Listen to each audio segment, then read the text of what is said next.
The target, and I can leave the target 10 by 20 by 10, this 20-point butterfly, 10 by 20 by 10, which is the 474.90, 510. That's only got $3,500, 3,600 almost on the table, right?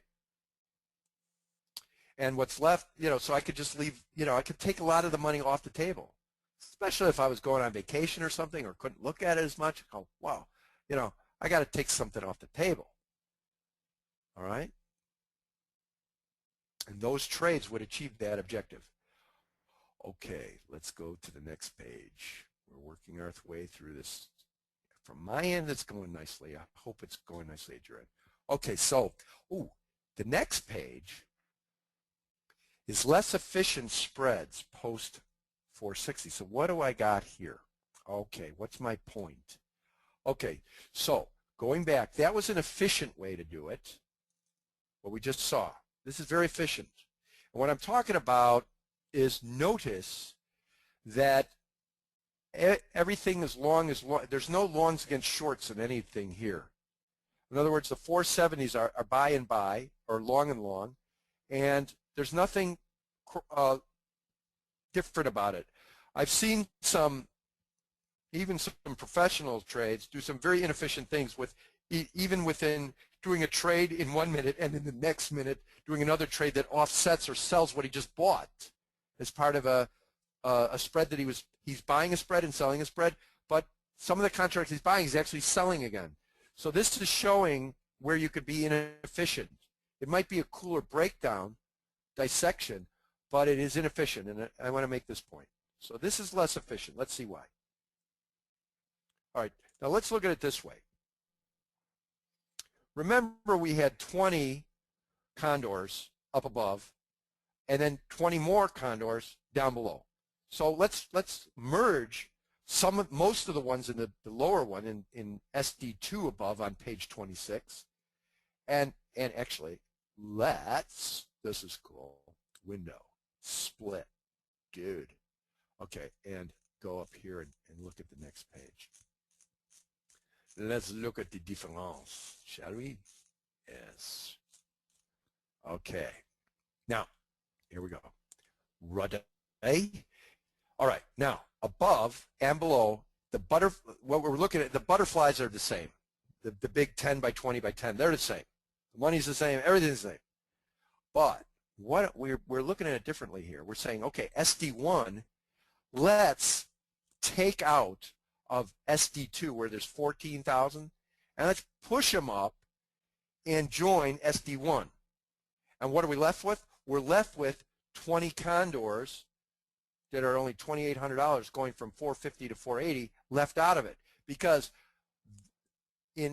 let's go to the top half. SD2 minus SD1 in the top half equals SD2 in the bottom half.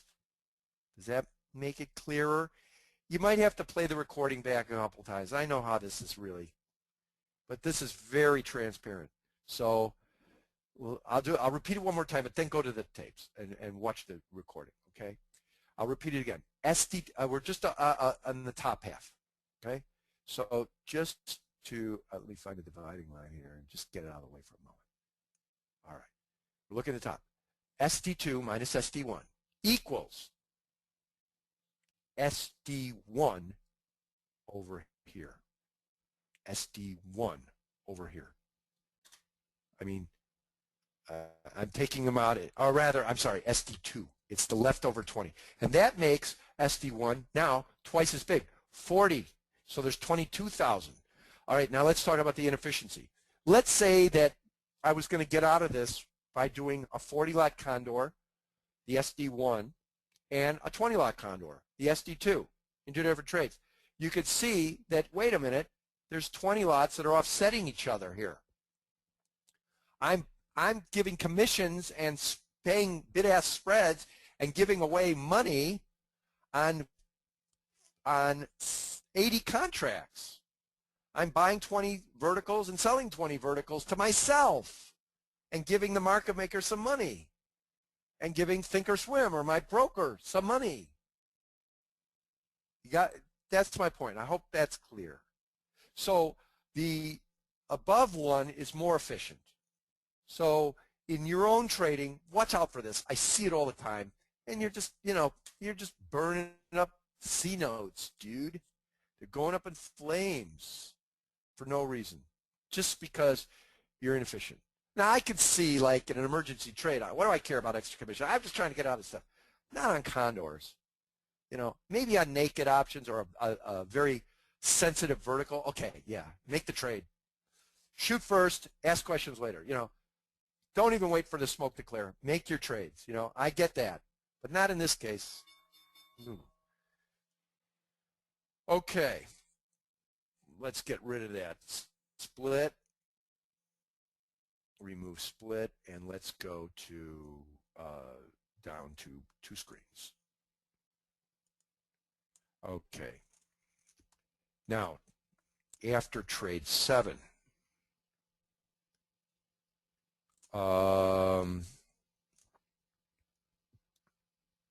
this is the butterfly breakdown of this trade. Let's see, did I have a proposed trade? Wait a minute, I must have skipped some trades. Hang on, momentito, por favor. Where are we? Hold on, don't move. All right, post trade 6. All right. Now, what does it say? Let me back out of here.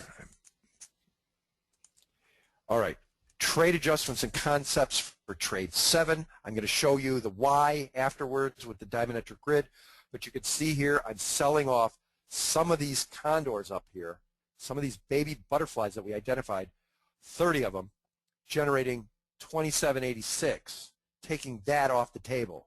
Why? All right, we were answering why. Why did I sell off these condors up here? Well, gosh, I must have been selling off some north-aiming deltas. Here, let's look down in this corner. By the way, in the upper left, let's just zoom in here for a minute. 200. And this is where you set everything up, choose your skew and kurtosis and your shapes for your vol levels and how many days left. This is where you set this up. And then down on the left, we haven't focused on that, the Greeks. And I pay a lot of attention to the Greeks. I mean, I haven't been talking too much about them, but I mostly talk about pricing and support resistance and having reasons why we make our adjustments. So the actual position was a little long, the green. This is before the trade. My proposed adjustments is selling off some deltas. There's nothing particularly big in the reverse boxes that are embedded in here. I haven't talked about that. I don't know if I will too much talk about that. It's boring stuff, but it's important. I will talk about it later when we get it, if we have time with the expiration trades. I'm sure we'll have time. All right, and adjusted, I'm going to have 38 deltas. So this is showing me where my deltas are. All right, let's go to the dissection of all this. And this will show the Greeks of the dissections. So in my butterflies, those are short deltas still. And my remnant position, the leftovers, and in this case it's a bull spread, out of the money bull spread that's going for $2,000, that is my long deltas, the lion's share of them, okay? And let's just have a picture of what this looks like. Broken it out this way. In this particular dissection, there's a total of 320, still a big amount of butterflies, going for $26,000. At this point, we're up about a little over 10,000. All right, let's go and see what's on the next page. All right, now this is breaking out and seeing this less efficiency thing again. All right. This is breaking out in terms of, and you can see the offsets. Like in the 470 strike, if I trade out of it like this, I'm selling 20 call spreads on the 470, 480 as part of this 450, 460, 470, 480 condor. Okay, and then I'm doing the opposite with those when I trade out of the 50 lot condor. Okay, and then I'm also being very inefficient with the 480 strike again.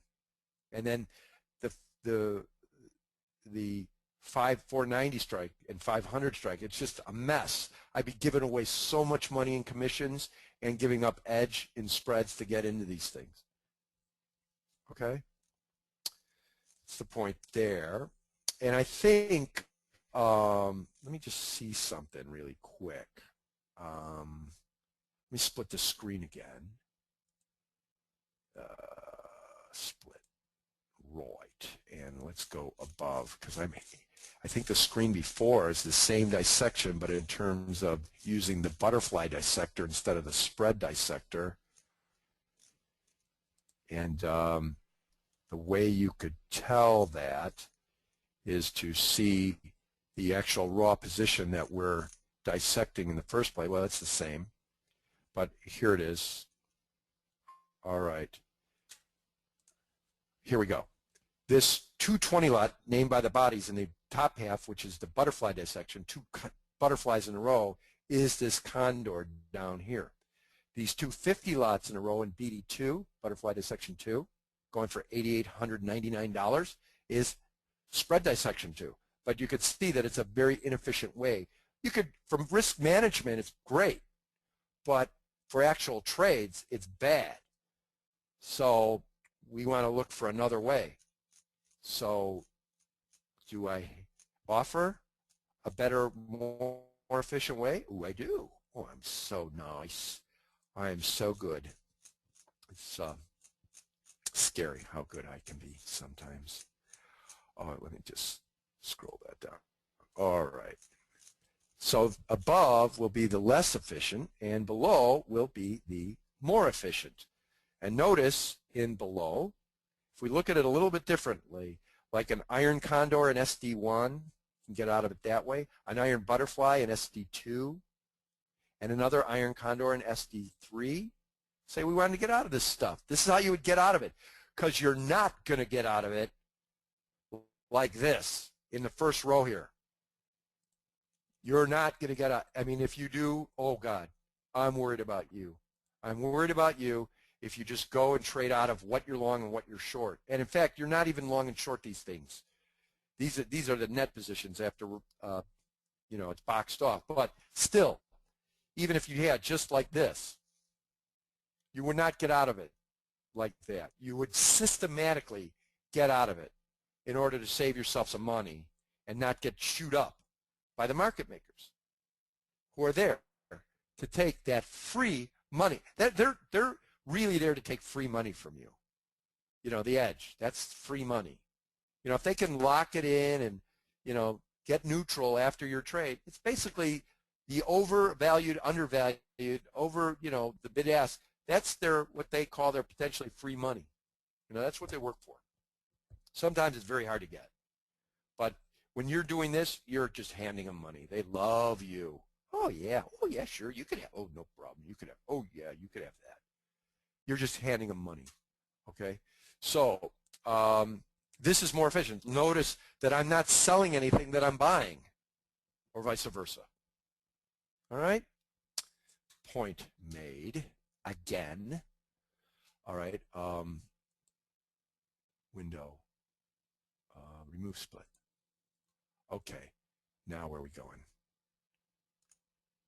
This is, oh, this is the reason why I did it. Why did I do all that? Oh, right, I said I would tell you. Because we, on this chart, I'm going to go lower, smaller, zoom out. Okay, on this chart, it's coming down to this mid-channel point that held on the 2-year symmetrical chart, where the crash, flash crash hit actually. It's not major support, but it's temporary support. Might as well take some chips off the table. Okay,